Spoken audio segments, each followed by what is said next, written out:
So I like to start just like talking about how we met. And I think our story's so cool. And we really haven't talked since then. You know, we've just had a few like Instagram back and forths and emails. Voice notes and messages. Yeah. So yeah, we were in Bali together, and we were in the hostel of Yoga Barn, which is like an amazing dorm room with the best bathroom I've probably still ever had. Yeah, and we just hit it off, and I was too scared to like get a scooter by myself, and you're like, come on, let's go. Wow, lots has happened. Lots has happened. Grammar. Where to begin, honestly? I guess after I met you, the year, like I had taught at a special development school for students with autism in Australia. And I was already teaching there when I met you. Yeah. And I was on break. That's right. Okay. So I finished the year. I was completely burnt out. And I was deciding whether I was going to stay on and like have another contract at that school or go and travel India and Nepal. Okay. And so I honestly, like, it was a tough decision because I loved the kids so much, but I was burnt out and I really didn't see a way out of it. And so I decided to work on myself and go on this trip to India and Nepal and do some like healing. And I mean, that was a whole other journey, like of like getting sick and like healing through that too. But I definitely learned so many ways that like, one, that I was like holding myself back, and like also just realizations I needed to have that came up while I was there, and then ways of dealing with my stress, really. Like I'd also, before going to India and Nepal, I did a 10-day Vipassana retreat in the Blue Mountains in Australia. So you remember I did that too. Yeah. I didn't realize we were at the same center. Oh, I'm so excited to talk about this. Yeah, that was beginning of 2017. Okay, so you went back to Australia after. Yeah, after I saw you. I was only on a break. So I was like on a 2-week school holiday. And the first part of the holiday, I went to ConFest, also known as Conference Festival. Yeah. And the second week, I went to Bali, which is when we met. Okay. Yeah. And then I went back to school right after that. And then India and Nepal. Yeah. Then Vipassana. Vipassana first. Okay. Okay. India. I got it. So. Mine. Yeah. And then honestly, like I was planning to go to China and teach right after that, but I had this feeling like I needed to go home. And so I listened to that and I bought a ticket home, which was from India after I did yoga teacher training in like basically the foothills of the Himalayas in Upper Bagzu, Himachal Pradesh. It was incredible. And went home and ended up actually staying for 3 years when I just went home for a visit and like to finalize my Chinese visa. Oh, funny. And I was there until a month ago. Mm-hmm. Yeah. And that's in which city? Hamilton, which is near Toronto. Okay, got it. Well, tell me, like, what is your business? How do you define yourself as an entrepreneur? Yeah, so I'm like both an entrepreneur and like employed. So Okay. Yeah, so I'm still working. I'm actually working in the school district here in Squamish, and I also run an online program for women. So this kind of happened actually when I went home. I was really craving like a conscious community at home in Hamilton, which like I didn't have before, and specifically with women. I just realized like when I was in Nepal, for example, I was like really craving that sister connection. I had such good friends in Australia and I was really missing that. And so I was lucky in my yoga teacher training. It was all women and our yoga teacher was male, but like it was just so perfect for me to have that sister connection again. And then going home, I started New Moon Circles. And I just found like on Mystic Mama, there's like, do you know what I'm talking about? There's like this part where it outlines a new moon gathering. And I was like, oh, sweet, I can do this. So I just invited some friends over to my house and I held a new moon gathering So basically we had a share and we were like actively listening to each other, not interrupting, holding space. And then like sharing anything that we brought with us, such as a poem or a piece of art or a quote or a song. And then we would actually create intentions based on astral insights and use herbs and oils to make Epsom salts, and then like put our hands in together and make these Epsom salts that we would then bathe in for full moon. Awesome. Yeah. And so that was the beginning of like what I'm still doing, because that then transformed into me holding full moon women's circles and ecstatic dance. And this is with a friend of mine. So it's Wicked Women is our event. And her name's Sarah Jane Riegler. We just like, we met at an artist showcase. Basically, I was a backup dancer for her, and she didn't even know that I was going to be a backup dancer. There were 4 of us.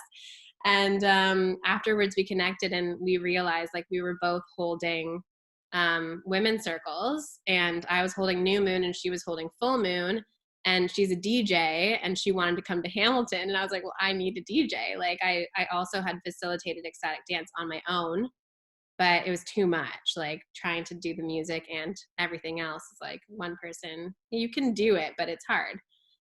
It's so much better to like collaborate with someone else, like let alone this beautiful, like creative, wild spirit that is Sarah. And so, yeah, like we learned so much from each other. We ended up birthing our circle after, I think it was like 7 weeks of meeting. Oh, wow. Yeah. So it happened fast. And that was in October of last year. And it wasn't just like the 2 of us, like we involved the community. We had vendors coming. We had friends that were like playing the crystal sound bowls. And we were also like, we had a whole like vibe patrol of folks that were just down to hold space and like, keep everything just like so beautiful, so connected and supportive. Yeah, it was amazing. And we did that for 6 months. And it's funny, like we realized that we both needed a break. Sarah was also running another event and I was teaching full time. And this was March that we kind of were like, okay, you know what, maybe we take a break and we reevaluate because this needs to be more sustainable for us to be able to keep doing what we love. But yeah, we needed to take a step back. And then like literally that week is when quarantine was announced. Yeah. So did you transition anything to virtual, or is taking a break just been really nice right now? So we took a break, her and I, and she's now working on something else. And I have the Moon Medicine Movement, which is an online program for women to connect with their inner power and intuition and with each other. And we're just over halfway. Actually, we have 2 weeks left from our 8-week program. And that's also not just me. Like I love collaborating with people because like I bring what I bring, but it's for me, like I wanted the tools that helped me on my journey to be available for the women in my program, and specifically from women who specialize in those things. So I have one of my friends, Ethel. She's a birth doula. I also did birth doula training last year, so that's that's something on my to-do list. Oh, amazing! Yeah, we can really chat about that too. I love it. And so she actually she did a beautiful womb meditation with us, as well as like we did a yoni steam together. And then my friend Jen Manzel, she is an incredible breathwork facilitator. So we had a full moon breathwork ceremony. My friend Jill, she's an herbalist and she like specializes in herbs for the womb and natural contraceptives. So she held her workshop, Rewilding the Womb. And then my friend Amanda just came out with her own ebook called Guided by the Moon. So it was all about like the phases of the moon. And then have had some other things in between, and I'm still holding space for some transformation along the way as well through connection and ritual and yeah, that magic. So you've always, I mean, you went to school, you're an educator. So the aspect of teaching, it sounds kind of just comes naturally to you. It's part of your essence. But when did tying together like education and healing kind of marry themselves for you? I would say definitely when I taught in Australia at the special development school, because I was seeing so many of the students that I worked with struggling with like social and emotional things, like regulating their emotions, for example, even recognizing emotions. With autism, it's like quite difficult for a lot of people to even recognize facial expressions, and to know like how they're feeling, let alone how other people are feeling. And so that, like, I didn't personally feel very supported in like my role there, unfortunately. And I didn't know how to deal with that at the time. So I took on a lot. And not only like doing things, but like I also took on a lot emotionally. Like I didn't know at that time, like I knew I was empathic, but I didn't really know how to protect myself and like how to, not take on things that are not mine. And so it just became very apparent to me, like, if I want to help others, like, I need to help myself to be able to be in these situations and feel supported. And if I don't feel supported, I need to use my voice to then ask for help. I need to ask for support. And that's not a weakness, like, that is a sign of strength. And now I know that. But 2016 Mel was not like was not so aware of all these things, and like didn't know that I had such an issue asking for help and all these things. So taking that break from teaching for a little while and traveling and doing my own inner work and flowing with all the things that came up when I was in India, and like, yeah, just a lot of inner work then transpired into me wanting to help others connect with themselves, connect with their breath, connect with um, just like understanding how they're feeling, you know?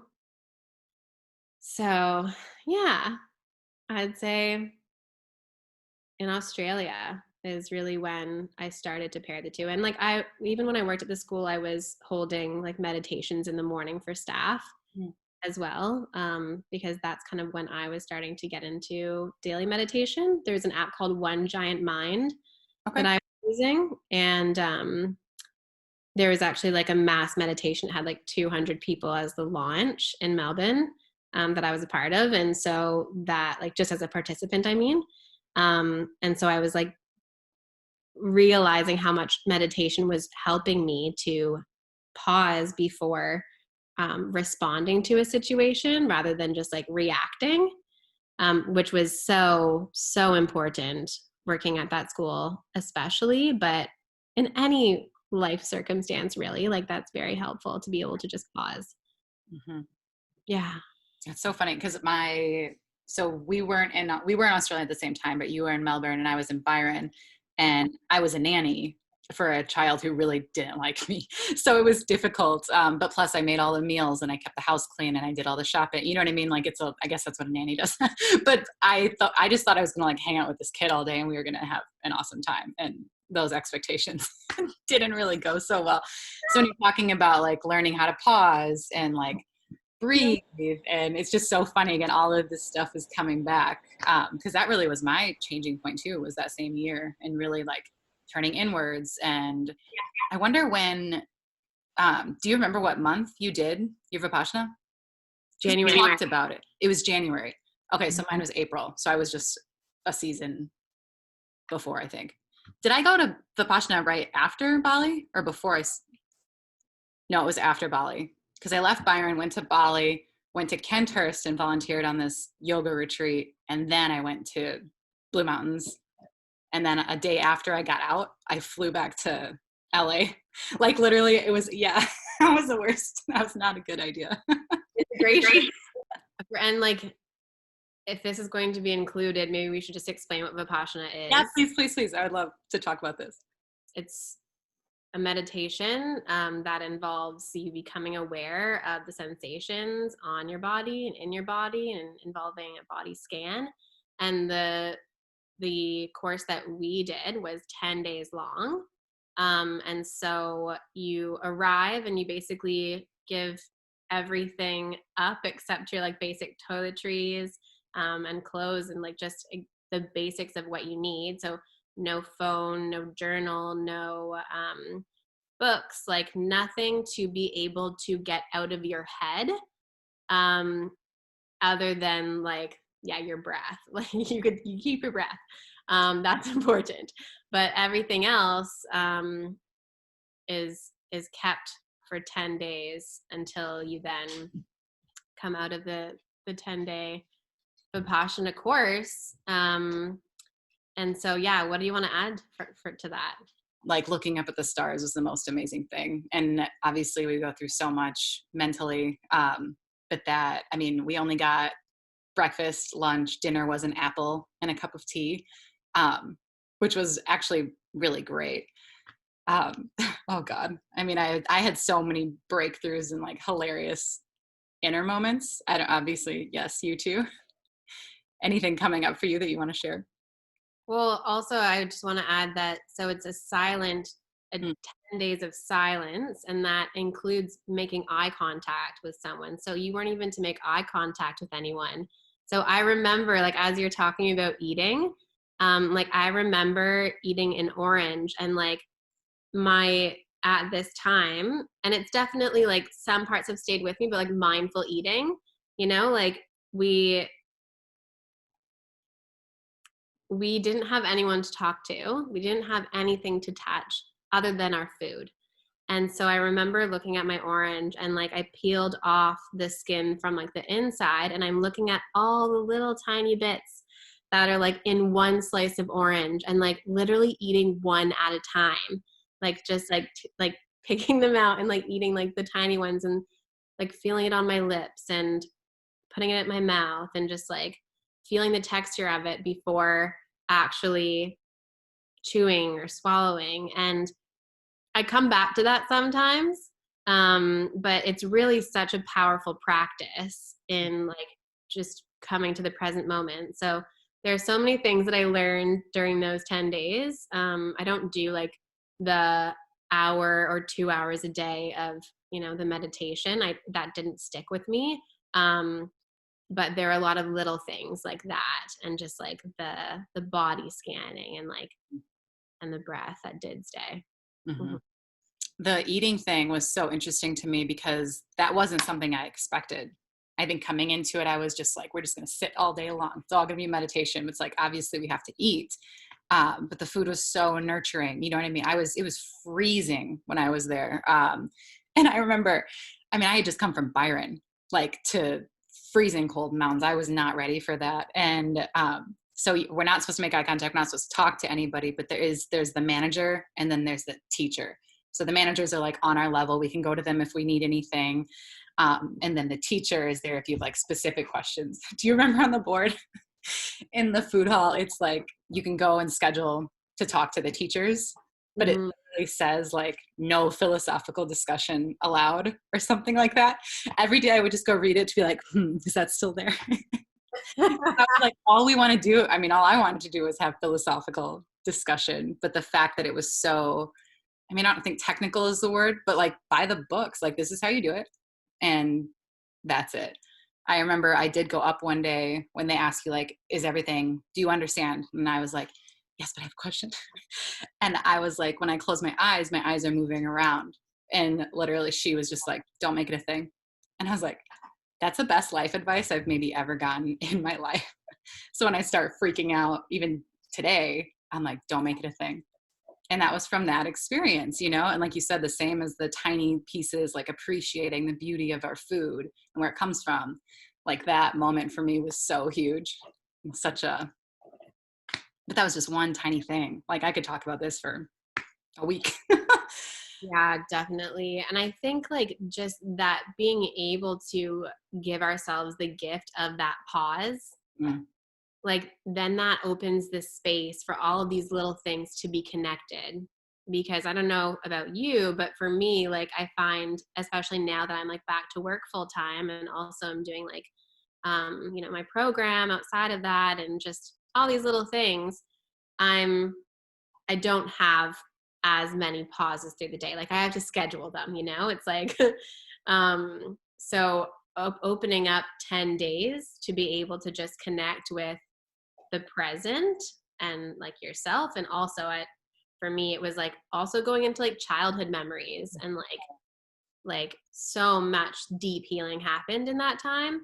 But I really do think that we need to create space for those experiences to actually happen. Mm-hmm. Yeah. Yeah. At that point, it sounds like for both of us, it was like perfect timing. Like we were just traveling by ourselves and we were on that spiritual journey, whether we knew it or not. And the moment, like, I think synchronicities kept happening for you too, that said, like, you need to do this. You need to do the Vipassana retreat. I would definitely want to do it again now that I have like my dog, you know what I mean? I don't know if I don't want to be away from him and it's really 12 days because it's day 0 all the way to, and then we don't get out because we have one day where it's just noble chatter. And then we were out. So that was funny. Oh boy. So then from everything you've learned, all the countries you've traveled to, like, how do you feel? Where are you at now? Like, are you excited to do you like this balance between teaching, like working full time and doing your side gig? Like, does that light you up? What are you hoping for the next 6 months to a year? Yeah, so I'm very happy right now with what I'm doing, and I'm happy to continue to work like in schools and also be able to hold space for women like in an organized way, like through my program, for example. I am going to develop an online course in the next year that will be launched in the next year at some point. And I'm like also feeling into one-to-one work as well, when like mentoring and also just like holding space and the doula work, that actually has come up a lot in the last few days.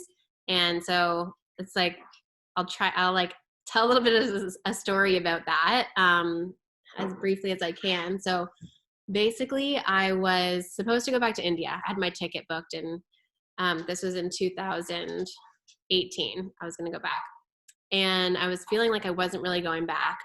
Didn't really know why, but I ended up putting my flight off by 1 week or 1 month.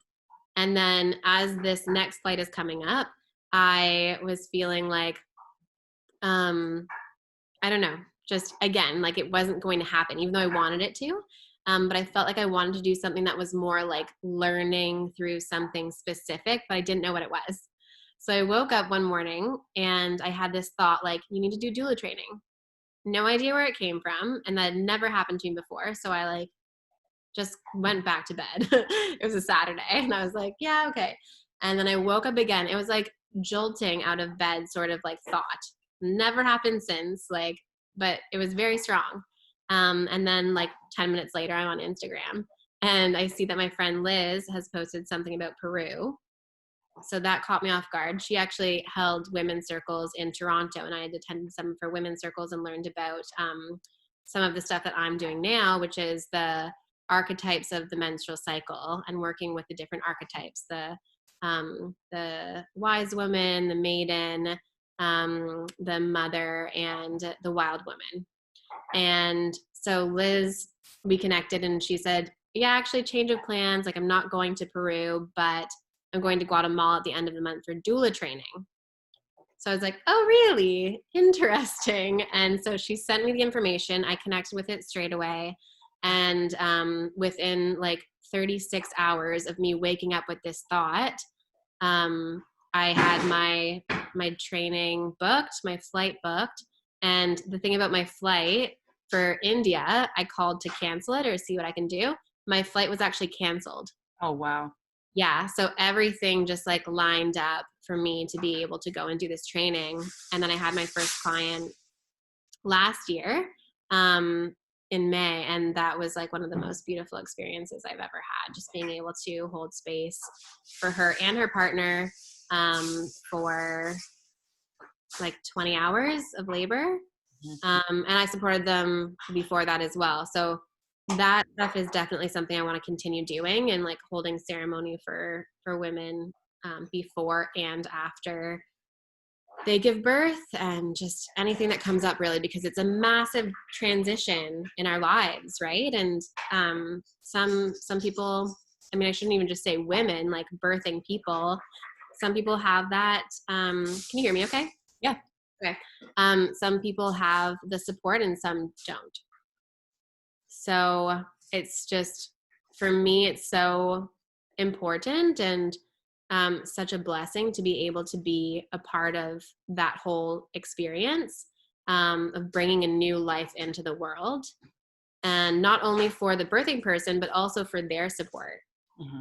Eventually, I do see me only offering services like my soul-centered services, which right now is like still in the direction of working with women and like birthing people as well in the doula stuff, but circles and one-to-one work, definitely.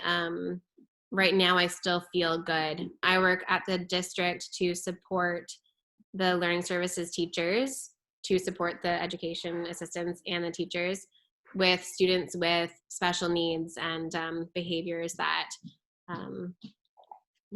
just behaviors. I love the role I'm in now, because I can, like, I'm able to support and also advocate. And like advocating, I'm sure that you're also an amazing advocate. That's something that's like very important to me. So like in the birthing world as well, right? Like especially when you're going, like when you're in labor, it can be so hard for you to actually express what it is that you want or need. And so like to have someone that is there and able to advocate for you and like ask the questions, or like remind someone of like that thing that they don't, like, you don't want during labor. And I'm not sure that a lot of people really understand that, like the state that you can kind of like get into while you're going through labor is like you're going so far into yourself sometimes that it's hard to communicate with anyone outside of yourself. And you shouldn't have to, right? Like it should be a communal experience. Like you should have that support naturally. I think, I hope, I wish. Right. Yeah. But you're right, we have to advocate for it because it's not how we were brought up or how our culture currently is. Right. And like the medical system and like the way that birth is viewed and kind of like handled in hospitals a lot of the time is I don't know. That's a whole other thing that I'm like, yeah, I could talk for a long time on that. But what was the training like? How long were you in Guatemala? It was a 1-week training, and I was only there, I think 10 days total or something, maybe 2 weeks. The training itself was actually a combination of prenatal yoga and doula training. And it was like an intensive. So there was a group of, I want to say like 8 to 10 of us. And we would like wake up in the morning, do yoga together, have breakfast, have class, whether it be our doula training or prenatal yoga. And like different classes were on like anatomy, for example, and also like holding space and different complications that can come to be. And also ceremony. Like we learned a very powerful ceremony called El Cerrado, which is closing of the bones. And I actually held a ceremony of El Cerrado like for a friend of mine at home who had had a baby about a year before. And it's just like, to break it down, I'm like, this is also new for me, so I'm not like an expert, but I can still hold space. So what I did was I laid down a blanket and 4 rebozos or scarves, one for under the head, one under the chest or torso, one under the lower legs, and then one under the feet. And I like cleared the room first. My friend had a bath. You can do like a sauna before if you have one available. And then after my friend came in, we had a talk, like, how are things going? What is an intention that you have? And we did a meditation, some breathing. And then I take the scarf and hold it and just like kind of pull it up and down gently to loosen the neck, and then fold it over the face. And then the same thing for the torso, the legs, and the feet. And then the blanket goes completely over. So you're like mummified, and like I pull everything tight. So you're like all in there cozy. It's dark. And the experience, even for me, just like holding space, is incredible. Like, just the energy is incredible. I've held this for a few friends, and just my experience too. Like, I had a very powerful vision during mine, and I even have like visions while I'm holding space for it. And then we get to talk about it after. It's like, what was that experience like for you?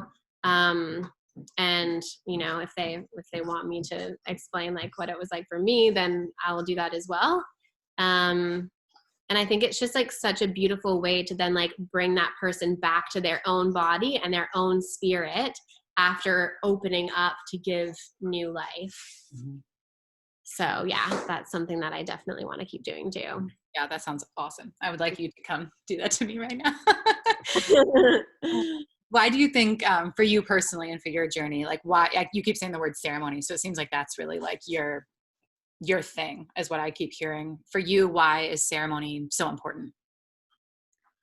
I think partly because it was something that I needed when I was growing up, and that wasn't available to me. And so when I started experiencing women's circles, which the first I believe was at this Hare Krishna Eco Yoga Village near Byron, actually. Do you know the one? I think I know what you're talking about. Yeah. Yeah. And I just realized like how powerful that coming together and like being able to talk openly about things and like hold space for each other, like how important that is. And then going to Rainbow Gathering in Tasmania, like very shortly after this is like on my same trip, also in 2016. It's a big year. Yeah. And like being a part of ceremonies there, I just realized like, wow, like this is like a missing part of life for me. It was just incredibly powerful and transforming, to be able to just even sit.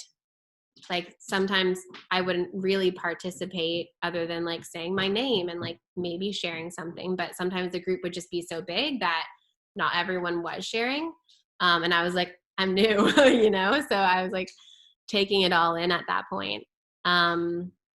Yeah. So, you know, even things like I will also be holding girl circles at some point. Like it's like another thing that I'm slowly working on and building towards. So things like your menarche, like getting your period for the first time. A lot of like, that's something that's like scary for a lot of girls that are going through that.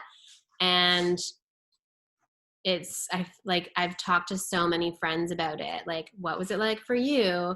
You know, maybe you were just like told, oh yeah, like this happens and here's a pad or here's a tampon and like you'll get it every so often. And okay, like that's like a very common story. And then like this is another thing that I'm very passionate about, like just bleeding and like talking about our cycles and like just building awareness in other people that don't bleed as well. I'll post about like my own cycle and like how I'm feeling during this like time of my cycle, and I will have male friends of mine contact me and be like, hey, like, can you tell me a little bit more about this? And like that absolutely lights me up, because the way I think about it is like the more we all learn about bleeding, for example, like then let's say these guys go on to have daughters, or, you know, daughter-in-laws, or just like, and someone that they work with who's going through a hard time. And they can then build a little bit of compassion within themselves and be able to understand a little bit further about what kinds of things we go through during our cycle. So getting back to like bleeding for the first time, like I heard of a couple girls in the school I worked at before having a bleed bash.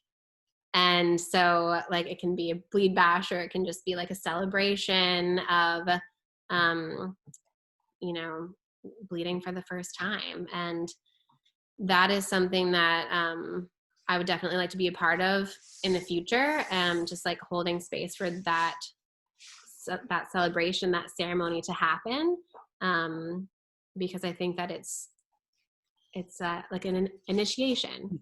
Yeah. And those initiations, I think, are something that have been lost through, like, you know, I'm still learning what my lineage, like where my ancestors came from, being a Canadian, and being, you know, a person that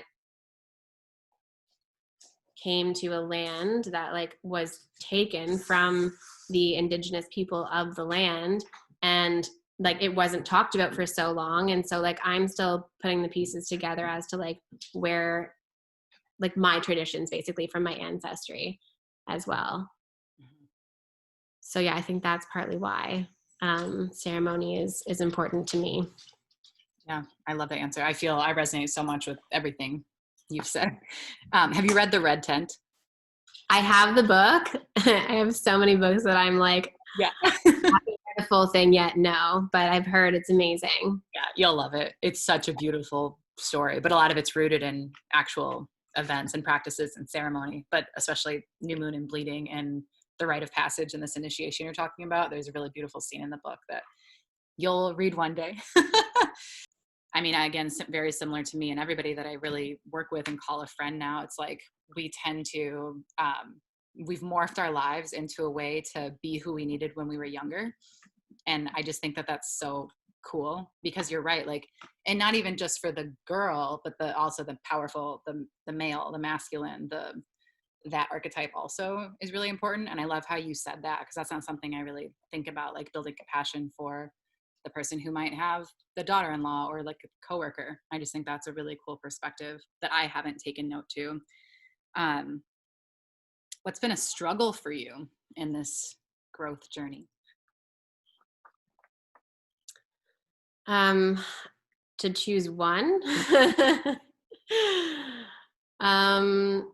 I think it's been a struggle to try and balance everything, especially like working full time, and then there's a whole thing in there of like self-worth and like charging money for these services, because like I would love to just offer services and like not have to charge, you know, but like, and that has been a massive struggle for me, is like asking for money for these services. And sometimes I don't, like sometimes it's an exchange, and I love that too. But I think that is partly why I am still working in like the education system, for example, and not just fully on my own yet. And so I've like definitely been working on like my money mindset and things like this, to be able to, even just to be able to accept money, like entrepreneurial stuff aside, like there is some money thing with me, and I've dived into it a bit, and I do think it's like related with my relationship with my dad. Like he was the one that, you know, okay, you want to go like back to school shopping, like here, you can take my card, go, like sort of thing. Like he was the one that was providing that for me growing up. And then my parents were divorced, and then I feel like that is when my relationship with money really changed. I was in grade 6, and there was like, yeah, I don't know, I just like, I still struggle a little bit with the supporting myself and like feeling supported in myself in a financial sense. Mm-hmm. Yeah. And again, like I think that comes back to like self-worth as well, and like charging what my service is worth, and like, and really owning that, that is still something that I struggle with. Yeah. I have a hard time. I feel like, again, we've done a lot of really amazing things in our travels. And it's like, Vipassana isn't a certificate. It's not a training. But do you know how much I took away from those 10, 12 days? Like, and I did teach meditation and yoga, and like brought all of those tools with me, you know, but it's just one of those things. It's like, same. It's like, I would love to teach that to the world for free, Donna. But there comes a point when you do, like, you realize like that costs a lot of money to get to Australia. Like, I had to stay there. I donated money to do this. Like, that self-worth that comes up, but you also want to give, and you know that the power of that multiplication effect of compassion. But it's hard. It's really hard. I think there comes a time when you just have to make a choice and like bite the bullet, unfortunately, which has really been like an interesting entrepreneurial lesson compared to the healing. Because I think, and this is like controversial, but I see a lot of healers who are fully supported by either their spouse or come from money, but that haven't really had to like grind and figure it out and have to work full time and do this because it's their passion. So I don't know if you've had that experience, but it pisses me off. It's hard to look at, and nobody talks about it. Do you know what I mean? Especially in these love and light circles, it's not something that people really discuss. And that's something that, I mean, I was a waitress for 15 years to figure myself out. You know what I mean? And then I finally sold everything and ran away to Australia, really. And that's when my journey like shot through the roof. And then I started discovering things. But this is funny. I got a DM the other day from a teenage student of mine when I was teaching yoga. And she's like, I don't know if you remember me. I was like, you were like my favorite. I remember you. But she just wanted to have a conversation about like, she just moved to college and she had all of these questions and like another rite of passage. And it turned into like a healing session on FaceTime. And I was like, oh my God, if I had a mentor at those checkpoints in my life with all the things that we do and we've learned. And it's just like, but I don't see any, I mean, we need to start this movement with these teens and with even preteens, because I taught, you'll love this. I taught, like, there's like I taught like 4-year-olds yoga, and we just played like games, you know what I mean? And sun salutation songs. But I did an 8-week yoga, learn the yamas and niyamas for 15-year-olds. Sure. I remember. Yeah. Yeah. It was during the time. Yeah. It was amazing. I don't know. Do you feel like you resonate with a certain age group of women, girls, or just women in general? I would say right now, honestly, like more around our age. Yeah. But also like with girls, probably between 14 and 17. And that is the age that I also want to start girls circles with, because I feel like, like that transition, and you're in high school during that time, right? And like, that's massive on so many levels. So yeah, that would be my focus right now, is like around our age. So I feel like a lot of us are going through big stuff right now. Like everyone, like I think probably most of the world is going through a lot right now. But that's like who I feel most called to support right now. How do you feel like transitioning? How do you feel social media has helped or harmed your business/spiritual growth? Oh, I could also talk a long time on this. Honestly, it's a bit challenging working for a school and like having that professional side of me, and then the spiritual side, and like the, kind of the alternative things that I do. So I've had a private profile forever. And then I also like just recently started a different profile.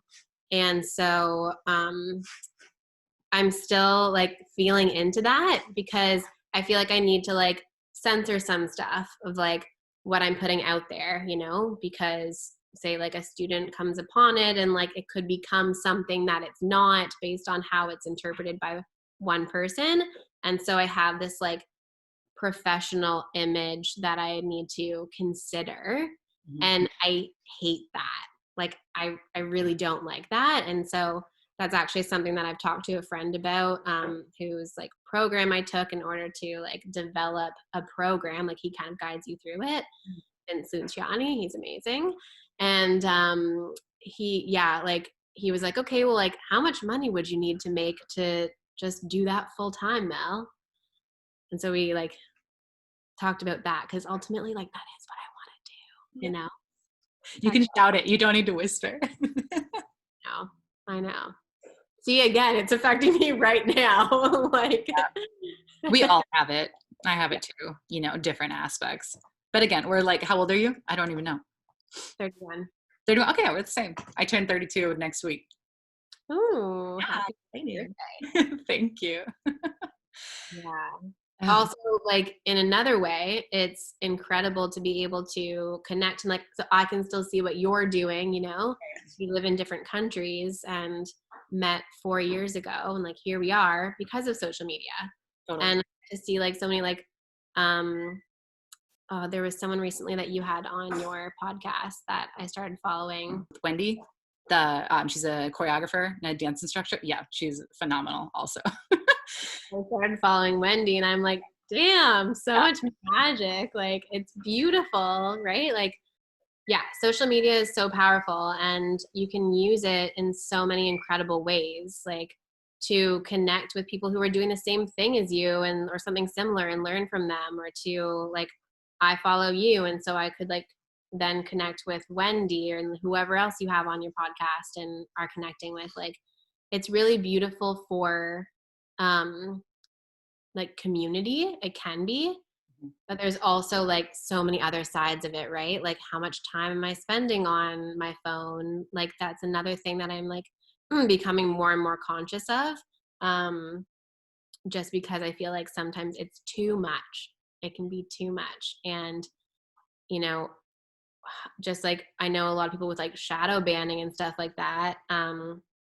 Sometimes when you are talking about things that are real or like not socially acceptable, then like it's going to be taken down. And so in the back of my mind, I'm always like what's the next platform, you know, like when, like, what is the next evolution of all of this, in hopefully a way that's going to be more aligned with like, I don't know, like raw, authentic voices and experiences.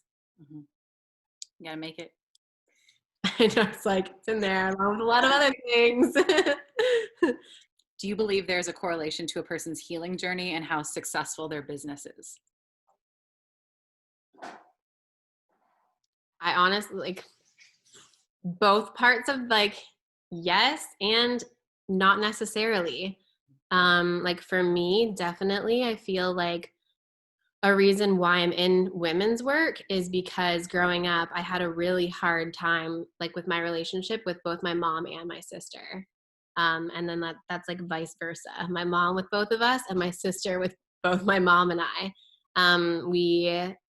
It was really challenging. Like, my sister moved out when she was 14. I also moved out when I was, I think, 14. And just like, I feel like that sister connection is always, I've always had it to some degree, but like, it used to be a lot more surface level. Now I feel like I can dive a lot deeper in those relationships, and like a lot quicker as well. But I needed to do some healing with my own relationship with myself and with my mom and my sister. So like, that was a part of me going home after India and Nepal. Like, I felt called to go home, and I ended up staying home, and I ended up losing my grandmother on my dad's side during that time, after also having some healing time with her. And like, I felt like just before she passed away, we actually were able to see each other and have like real conversations, you know? And then like, I just got to a point with my mom and sister as well, where I was like, you know what, like, you're human just like me, and like, I am here to support you, but I was kind of trying to like fix things, and that became very apparent to me. And I was like, oh, I'm actually being harmful. And like, owning up to that, like, I don't need to change anybody. Like, I need to help myself to work through whatever I need to work through. And then if they would like my support, they can ask me, but like chances are they're probably not going to want it, like just because that's not what they want from me, right? But coming to that realization was huge. So I feel like that's also really helped me in my interactions with women. And also, like, I've met so many just within the last year, especially through Wicked Women, like a lot of women who also have had challenging relationships with their mother. And so it's almost like we've been kind of working through this like mother wound together. And so, yeah, that's definitely helped me in the stuff that I do, because I'm able to, I mean, like, just having that experience itself, I believe that like the experiences that we have and like those wounds that we have are a part of our gift. Like, so me being able to relate to someone who had a really challenging time growing up with their mother or their sister, like, I'm going to be able to relate in my own experience, like not 100% to what they went through, but just like a basic understanding of what that can be like. And so, yeah, I feel like that's part of the magic, is like those hard times that we go through and we're able to work through and move through. It's not always pretty, but it gives us like these tools that we can then share with others if they want them. Yeah. I also think like some people just have the tools to be successful and like don't necessarily need to go through their own healing journey in order to be successful. Like, I think it's just different for everyone. But for me personally, I feel like I'm still on my healing journey. I don't think it's ever actually going to end. It's just like, for me, it's like cycles of things and like remembering and realizing, and like it's all just like in this beautiful vortex of life that we're able to kind of like flow through.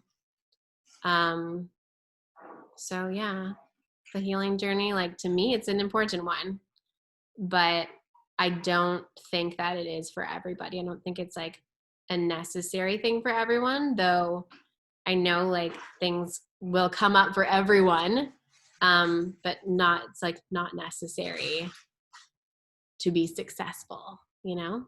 And also, what is success? Like, like, what is success? Right. Yeah. No, I loved your answer. Again, what you needed, and how can we, I mean, again, learning from Vipassana, like, it's your experience. Like, you can't, I loved one of the discourses, teaching do you remember the scientist and the fisherman, I think is what it was, on the boat. It's also like a Buddhist parable, but it's like the scientist knows everything about the ocean, everything, because he's read all the books, he's gone to all of the schooling, and then the fisherman doesn't speak good English, and he's like, swim? And he's like, I don't know how to swim, but I know about this, this, and this. He's like, oh, well, the boat's sinking, so see ya. Fisherman, like, he's experienced the ocean, like he's lived with it, it's part of his body, again, the flow and moving through it.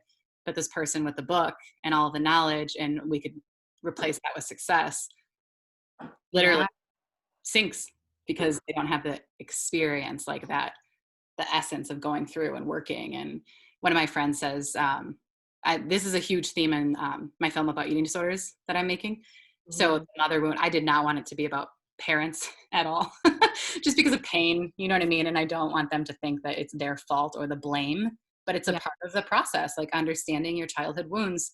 And I had never heard of the mother wound until I met a healer and integrative medicine doctor who like explained it so well. And I was like, oh, well, there's the theme of my movie. But it's been that too. And every single person's healing journey has really had to look at that mother wound and like really dig deep to understand what that is. And that we aren't them. We're not our mom. We're not going to be what they want us to be, because we are totally different. But how amazing. And again, wild woman. I mean, that breaks it down all the way, like, into own our wildness. And what does that mean for each individual human? I think it's amazing. Yeah. Women Who Run with the Wolves. Have you read it? Yes. Yeah. I'm still working through the end. I'm on chapter 14. But I've been in a book club with 3 generations of women. Oh, wow. Like April. And the conversations that we've had, and like a lot of them involve our mothers as well. Like in that book, there's a lot about our connection with our mothers as well, and her connection to her wild nature. Mm-hmm. And so definitely recommend that one for anyone who wants to dive into that. Mm-hmm. Yeah. It's so much better when you're reading it with people. Yeah, that would be a totally different experience. That'd be great. How cool would that be to read with the 14 to 17-year-olds? They'd be like, what the heck? In the best of ways, though. I wish, like, I think it was the story of Bluebeard that I retold to my niece when she's 19 now. I think it was just like a year or two ago, so 17 or 18. And she was, I don't know if you remember the Bluebeard story. I don't know how long do we have here. Like, I don't even know. Right now, look it up if you want. But basically, it's a story about naivety, and just like, you know, when you're young or inexperienced, like you don't know all the signs to look for. Like you don't necessarily know. I mean, still sometimes red flags come up, and I'm like, you know, like, yeah. And so I was telling her that story because I wanted to talk to her about naivety. And I think like the power of story is also something that I feel like has been lost as well. Like not in every family, but for me, definitely in my family. And they're so powerful, right? Yeah, I completely agree. I mean, again, that's my whole thing is with my art is to break stigmas through storytelling, because then there wouldn't be a stigma if you knew why people chose what they did. And then hopefully the people who cause harm to themselves or others would want to reflect. And then what a powerful story to heal from that or work towards healing. So yeah, I'm completely with you. I mean, I loved our conversation. Is there anything else that you wanted to add or feeling like you need to say? Nothing's coming to me right now. Yeah, it's been so lovely catching up with you. And I'm just so proud of you for putting yourself out there, and like not only for standing up for yourself and telling your story, but also doing that for others. You know, like you're such a powerful advocate, and the fact that you're able to express through art as well, like that is to me just so much more powerful because you're going to reach such a much broader audience. So thank you for all the work that you're doing. Thank you. Yeah, I appreciate you. Oh, thank you. I'm so glad we can still stay in touch. It's so wild. It really, can you believe it's 4 years? I mean, more than 4 years. I mean, it does feel like a really long time ago. Do you ever go through, like, do you ever look back and you're like, that must have been another life? Because I've been interviewed for my film, and whenever, I mean, kind of like what you were doing in the beginning with the timeline, I'm like, I really have no idea. I'm like, I bought a one-way ticket then, but then I had to do, you know what I mean? It's like, Yeah, I don't know, but it doesn't matter either. I think I would love to know your perspective. I mean, I think of you as like this badass, adventurous, like can do anything human. And I think that people think that of me too. And I'm like, I didn't do anything. I'm like, I don't know. Do you know what I mean? But it's like, even like what you just told to me, I'm really working on like receiving. You could probably tell like that was hard for me to hear. But I appreciate it, you know? And again, it's like coming into like owning who we are and what we were made to be here for, which is really the basis of this video podcast, but of everything, is just like, are we going to choose to show up as we're meant to in this, I love the word unfuckwithable. There's a svasta is the Sanskrit term. I don't know if you've heard that. But that's always like, again, when I get really in my messiness, it's just like, are you being unfuckwithable or are you getting fucked with? Like, oh, I love that so much, Kaylee. it's not mine. Use it, please. Yeah. Yes, it's so true. And like, so if we're not, you know, if we're not unfuckwithable, then like, how do we get there? Mm-hmm. Or like, how can we just be that right there? Sometimes we don't know how, but we can. Honestly, there's like this 5, 4, 3, 2, 1 Mel Robbins. Like, have you followed her at all? Or No, I don't know what that is. so her, like some of her strategies, mainly this one, like if I'm in a loop of like thinking like I'm going going down a path that I don't want to be going, and I can become aware of that, I will just go like in my mind, 5, 4, 3, 2, 1, and like start doing something else or start thinking about something else consciously. And that's like a really powerful tool that's helped me to like get through a blockage even, you know, of like in my mind. And like also just getting up in the morning sometimes, like 3, 2, 1, out of bed, you know? And it does something in your brain though. I don't know the science behind it, but like there is like scientific evidence to back up like when we do that, it like switches something in our brain so that we can then focus on something else. It makes me feel like adrenaline turns on because it's kind of like a competition, or like I'm about to get in trouble. Like the 3, 2, 1 thing makes me feel like, oh. That's what happens for me. I'm like, I gotta get out of bed. Like that's what I feel like right now.